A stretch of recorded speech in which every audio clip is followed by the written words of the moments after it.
বন্ধুরা, আলু, পাঁপড় আর কাঁচা লঙ্কা দিয়ে একটা রেসিপি করে আপনাদের দেখাবো। আলুটা সেদ্ধ হয়ে গেছে, এখন ছিলে নেব এটাকে। আলুটাকে হালকা হাতে চেপে ভেঙে নেব এগুলোকে। আন্দাজ মতোর মধ্যে তেল দিচ্ছি, সামান্য লবণ, হলুদ, একটা শুকনো লঙ্কা আর 5 ফোড়ন দিলাম এর মধ্যে।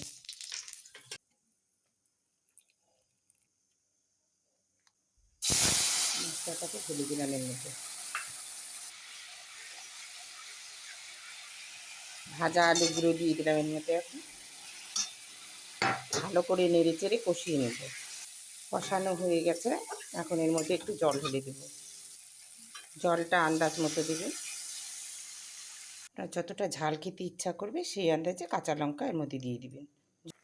ফুটন্ত ঝোলে পাঁপড়গুলো এর মধ্যে ছেড়ে দিয়ে ভালো করে নাড়াচাড়া করে কিছুক্ষণের জন্য রেখে দেব।